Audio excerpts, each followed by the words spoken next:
Hello, everyone. Welcome back to another episode of the AI Healthcare Podcast. I'm your host, Dylan Reed, and today we are joined with my friend, Mark Evans, who is the CEO and founder of Upvio. Thank you so much again for your time today, Mark.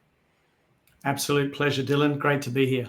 Yeah, great for you to be here too. And I'm just curious, how did you get into the AI healthcare field? I'll go a couple of steps back. I first got involved with AI. I was the CEO of a public tech company in Australia, and we were listed on the Australian Stock Exchange. And it was 2016 when I first started talking about researching, discussing with my team around AI. And I remember being at a board meeting, obviously public company board meeting, and pitching AI and talking about AI. We had a website builder product, and we wanted to introduce AI into that website builder product. And I remember the board just looking at me as if I was crazy. This guy's away with the fairies. What's he talking about? AI back in 2016. So that didn't really go. Really we were flexing the words AI back then, and they were buzzwords, but not like they are today. That's for sure. So that's when I first, got involved with AI. AI in healthcare would have been late 2021. I was involved with a HIPAA compliant scheduling business, and that's when the idea first came in with moving into the sort of practice management, telehealth, and introducing AI to, as far as technology tools to improve, healthcare. And you said 2016. That's not that long ago. I think in the AI world, it probably is, right? Any company that's sort of been around since 2016, 2017 in the AI space is, has been there for a while. It's quite seasoned. As far as the amount of AI companies that have popped up in the last 2 years, I think, that there's a phenomenal amount of those. So realistically, in that sense, yeah, it is quite early. And just out of curiosity, how did you see the technology change from 2016 to where we are today in 2024? So good question. Like 2016, I don't think it was true AI. It was more maybe a little bit of machine learning, a little bit of sort of behavioral, sort of preempting what people wanted, as far as customizing and tailoring something to their needs. And since ChatGPT, and the rise of ChatGPT and AI in general, we've seen thousands of tools, technology tools spin up. We ourselves at Upvio are trying to build something that is away from the gimmicky AI style of tool and more what we call a practical use AI. So it has real functions, it has real value, and it's not just a single product. It's within our platform and can help practitioners and clinicians improve on what they do. It can save hours of admin time per day, and it can make them better at what they do. They can provide a better service, a better healthcare, and that's what we're fixated on. And with your professional experience, like how did that mix with the story of Upvio? Yes, I mean I've got 15 years of sort of tech background, dealing with tech companies and at scale, companies with 110 ARR, so decent sized companies with staff in the thousands. So I've seen it progress, and I've been cautious about, as a business, what we do and what we get involved in. So we're very much of the, we prefer to deal with real life practitioners, clinicians, doctors, medical health and wellness professionals, and work closely with them. We've conducted surveys, we've conducted workshops, we've studied what a normal day looks like for these medical professionals, and we've focused on AI technology that can make a difference, AI technology that will be valuable And I think the key to it, and one huge learning is, if it's not simple and easy for them to use in their normal daily workflows, they're not going to use it. All right. They're busy. They're under pressure all the time. And if we can give them a little bit more time back, let them be better at what they wish to do, is give them more patient-facing time to improve on what they do as a profession. I think that's the key for us. Mm-hmm. And that goes into my next question nicely. So your website states that the mission of Upvio is to impact the healthcare society globally through empowering medical and wellness professionals to independently participate telehealth, providing meaningful care with flexible, innovative, and lucrative technology solutions. And what does this mean to you as an executive of the organization in increasing the global footprint of Upvio? Great question. I'll go back. Why did I go into the healthcare space? Why did I think we could make a difference as a business? I personally experienced people close to me that had healthcare issues. Unfortunately, one of those passed away. It was such a bad experience. There was malpractice, there was misdiagnosis, and it was a scary realization of the healthcare that is out there. I've got other stories as well. I mean, there's my sister who's, very close to me, has suffered from migraine headaches for years and years and years, and has spoke to every professional in the space, in our area, in our state, and still can't find a cure to what she suffers on a regular basis. And what I was thinking about was going into the marketplace originally and breaking down those barriers to entry and letting people talk to professionals, talk to a migraine expert in the US, talk to a migraine expert in Singapore, talk to a migraine expert in the UK, not just be restricted to, hey, the city where we live. It's about breaking down the barriers and giving people access to the best healthcare possible. Why should we be restricted, by the locality that we're in, and have the opportunity to speak to these professionals? So that's where it came from. And myself as a professional, if we can do something really good in this world, it's very pleasing. It's very rewarding. As mentioned, I've been in other tech ventures before.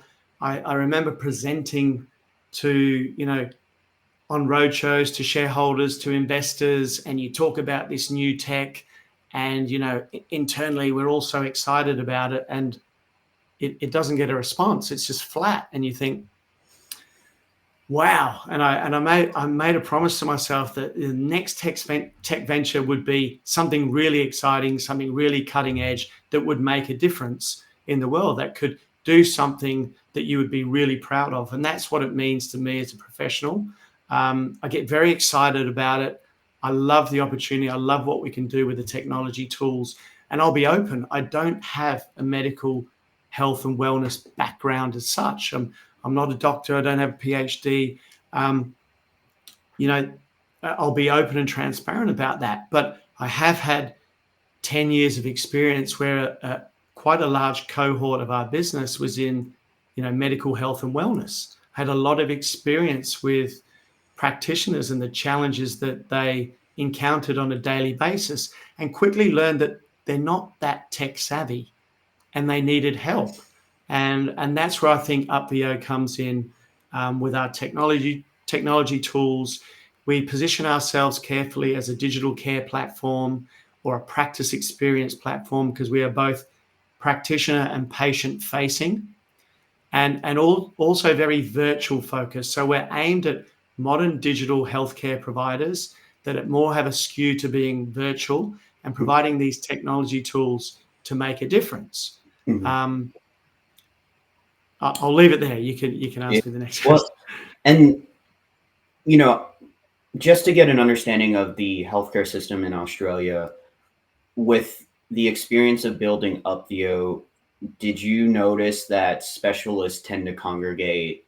I'll just call them the big four, like Canberra, Sydney, Melbourne, and Perth, or were specialists kind of, all over the continent, or kind of how would you describe the healthcare system pre and now currently with Upvio?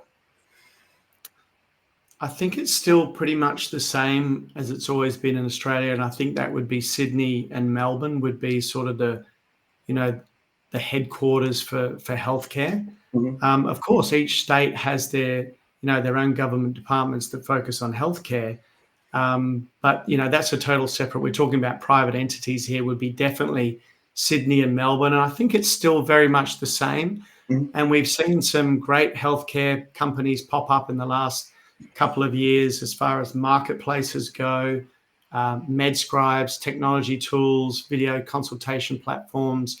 So I think it's it's definitely a hot topic. Healthcare is a hot topic. There's a lot of government funding being issued to improve healthcare in Australia, and I think it's not much different in other countries. Everyone, Western world is trying to improve healthcare as such. So I think the opportunities for us, we are global. Mhm. Yes, we are an Australian company entity. We are very much US focused. We work in US currency. Most of our inquiry and leads comes out of North America. So it's very much a focus for us. And there are obviously challenges of being in Australia and working towards the US, but we have people on the ground in the US as well. So it gives you an idea of how Upvio focuses our time. Mhm. And I remember, the last time we talked, and just also to what I've read is that there's been a lot of investment specifically in the AI healthcare space in Australia, because Australia's been, as it's a country as well as a continent, just given the size, has been very slow to adopt to the technology. Unfortunately, Dylan, you are correct. Australia is a very young, modern country, but we've always been a little bit slow to adopt technology as a whole. I think we're catching up, but it's slow progress. And as far as the AI technology in Australia in healthcare, yes, it's coming, but very, very slowly. And we are seeing the rise of a few startups, that's for sure, but they are startups. I wouldn't say they're established businesses dominating the space. It's still very much legacy EHRs, practice management software, maybe adding a tool or a feature here or there, but no one predominantly dominant leading with AI. I think there's a couple of med scribe companies, one in particular that we like, Heidi Health. I think they're doing a very good job of in the AI med scribe space. So that's one to watch. Mhm. So in Australia, because you mentioned the EHRs, you don't have like an Epic that really dominates the market. Great question. They do. A lot of hospitals here have proprietary software that they've built themselves that Mhm. have been there for for years and years and years, and that's the issue. It's archaic. It's been left behind. It probably hasn't had a lot of new technology tools or features added to that, and that's the feedback I get. Australian companies more so use US facing EHRs, the bigger healthcare providers, which is where Upvio is focused. We're focused on your larger providers, big teams, multiple time zones, multiple locations, as well as virtual. And the feedback is most of those are using these US EHRs. So it's very similar to what we're seeing in the U.S. is kind of when in 1996 here in the United States, um, you know EHRs were really introduced onto the healthcare market. You had HIPAA, um, but mind you, technology has changed within 30 years. Like that was before Macs became, I would argue, mainstream. That was before iPhones. That was before apps. So it is quite interesting how there are, how you've been saying that there's differences, but also there's also a lot of similarities here in the United States where we've been kind of doing the same old, like still using fax machines for things. Like nothing has really changed in the past 30 years. Can you believe we still get requests for for a fax feature? And it's like, wow, Yeah. it's crazy. But yeah, I think we very much align. I think we're probably even slower to adopt, as mentioned before. Yes, there's local providers. Yes, there are local EHRs. But again, I think it's ripe for disruption Uh-huh. because they are archaic. The feedback, and I've been very hands-on as far as founder-led sales, getting involved with, as many customers as possible and hearing their feedback and, their pain points as to, having this legacy software, which is very tricky for them to move off, but being able to add tools to their existing EHR. And that's where Upvio positions ourselves very well in the sense that we're very front-facing, practitioner, patient. We offer these new technology tools as far as scheduling, video and chat, AI, co-pilot, transcript, notes, being able to get vital signs virtually. We're moving into emotional and conversational AI as well, and offering these kind of very modern technology tools and being able to send that sensitive data and information back to their existing EHR. And that's what we offer. We offer flexibility and customization at the back end, where we're not rigid like most SaaS providers. We do offer that customization, being able to tailor at the back end and customize fields and send that information back. Whether it's a government portal, whether it's legacy EHR, we're able to do that with Upvio. And so I'm not an expert in the Australian healthcare system, but I'm very curious. Because a question that came to mind is, is most of the feedback you're getting from health professionals in Australia, are a lot of the inefficiencies from the inpatient perspective, or is it the outpatient perspective, or would you say it's both from what you're seeing?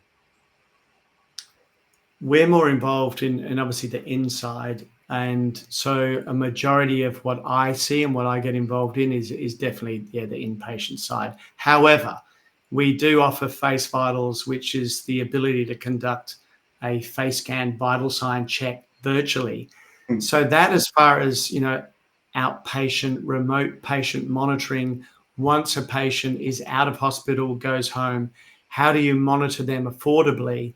And that's the ability to virtually do a face vital check, get their vital signs. You could send a patient home and say, okay, Dylan, for the next 5 days, I want you to do a face vitals check at 9 a.m., 12 p.m., and 5 p.m. every day.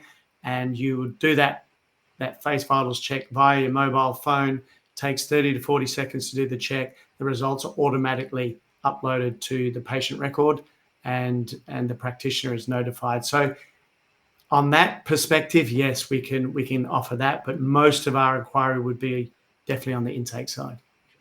Great. And that leads into my next question nicely. And I really like, one thing I want to mention is I like how you kind of separate on y'all's website the mission as well as the vision. While I do think that there are similarities, there are differences between both of those terminologies. So I just want to say, thank you for distinguishing that on your website. It was very enlightening to read the perspective of Upvio from both sides.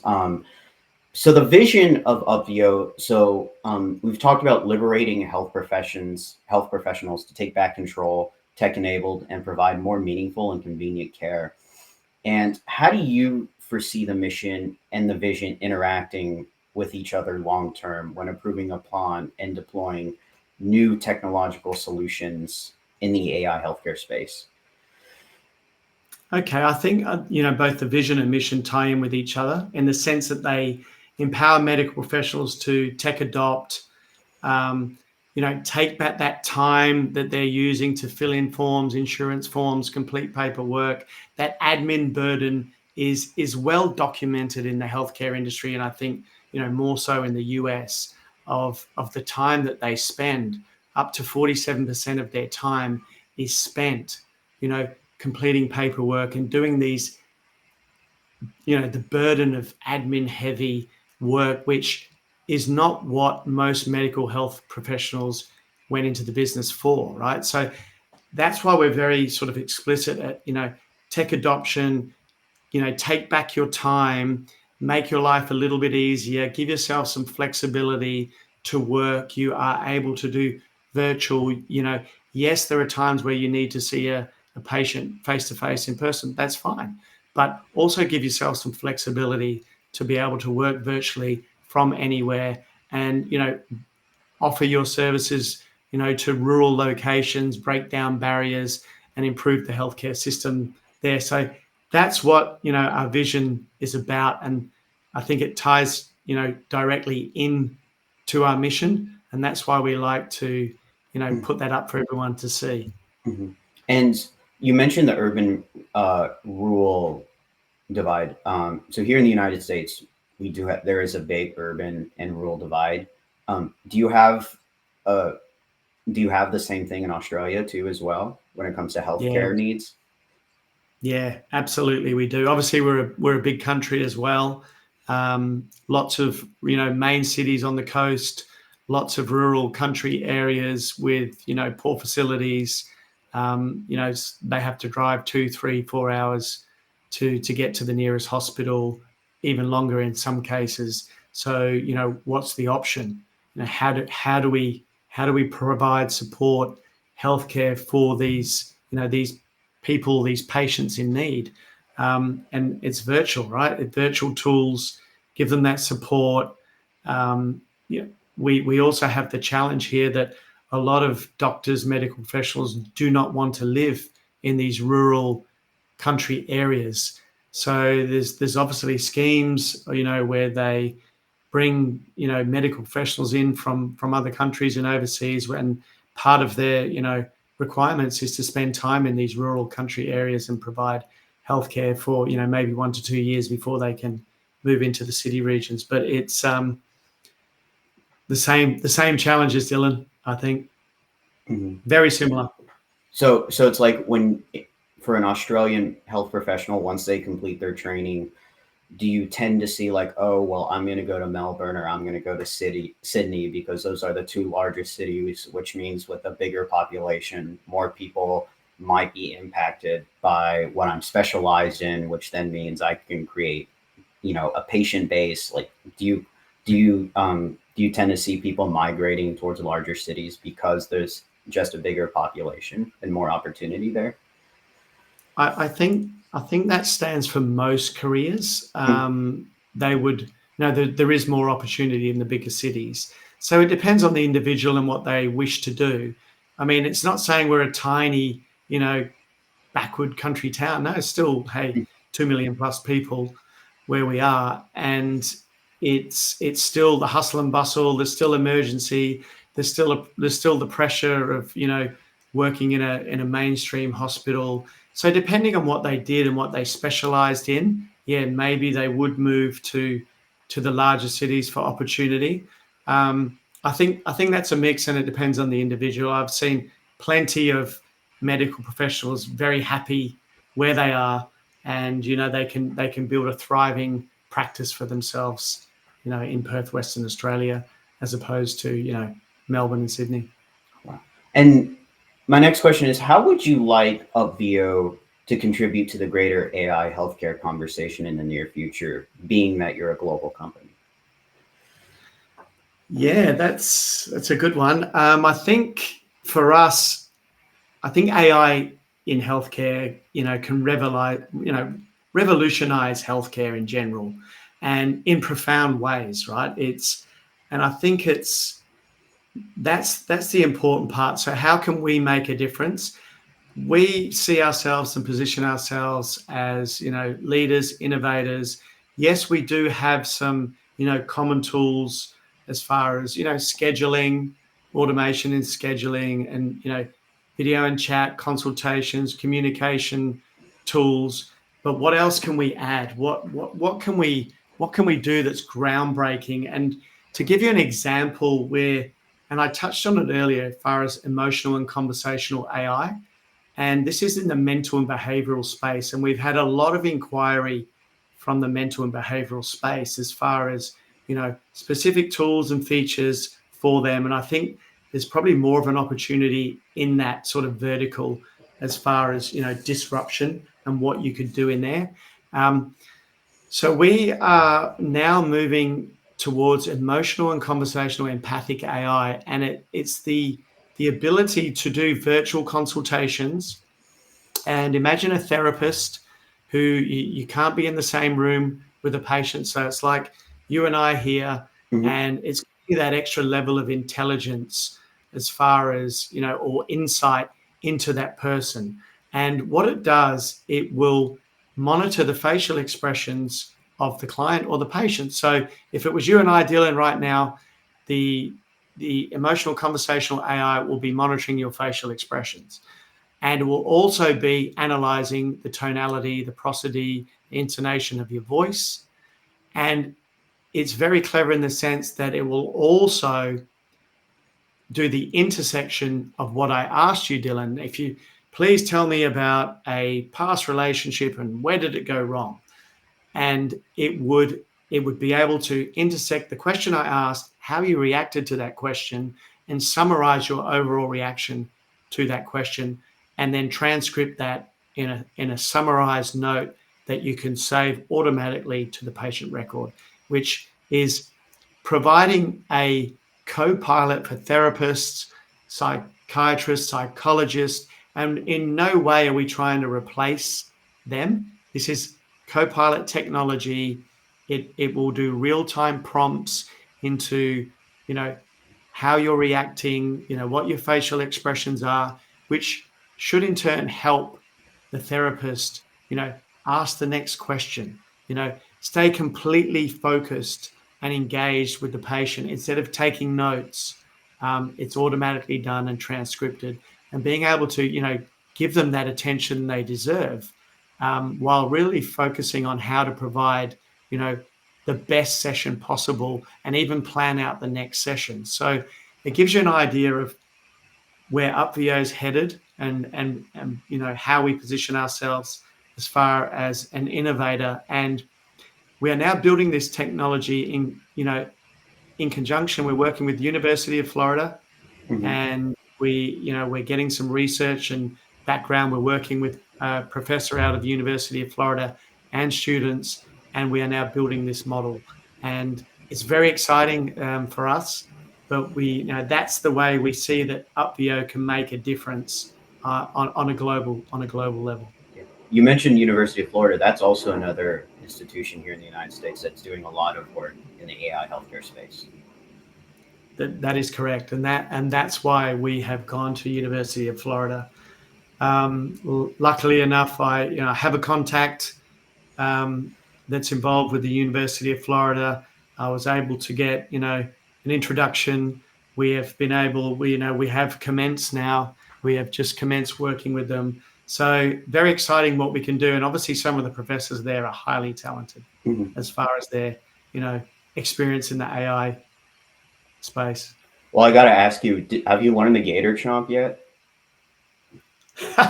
No, but one thing I don't know what that is. Do you want to tell me? So the Gator Chomp, it's when the University of Florida plays, they do the chomp like this. I've actually seen that at their football games, right? So they all. Now that you mention it, yes, I have seen it. I'm just trying to get you into American football culture, Mark. Thanks. Look, you did remind me, so that's good. One thing I had a giggle about last week was we have access to the supercomputer at the University of Florida, and it's called the Hypergator. So it's like appropriately named. Yeah. So wow, it's great. Wow, and it's the last question I did have for you is, what do you think policy leaders need to know about AI healthcare software when thinking about policies to enact that will directly impact the industry, such as the one that Upvio is in? Great question. I think policymakers, it's going to be challenging. I think they need to find the balance of between oversight and progress, and ensure that they don't stifle progress for the sake of policy, regulation, legislation. So I think that's the key. Will there be legislation and regulation? Absolutely. Should they have regulation? Yes, they should. But it should not stifle or hold back progress or innovation as far as AI, because it's revolutionary. It can make a difference. It can save lives. Yes, there's also risk. There's a risk profile to that, but I think being forward thinking and striking that balance, I think, is the absolute key that these policy leaders, these policy makers will have to find the right blend of. Mm-hmm. Well, and you bring up an interesting point, because it's like here in the US is like, how do you decrease federal spending? Because the United States, close to 20% of our GDP is healthcare spending. How do you decrease federal spending, but also at the same time improve patient outcomes? And that's a very tricky balance to hold both of those in check.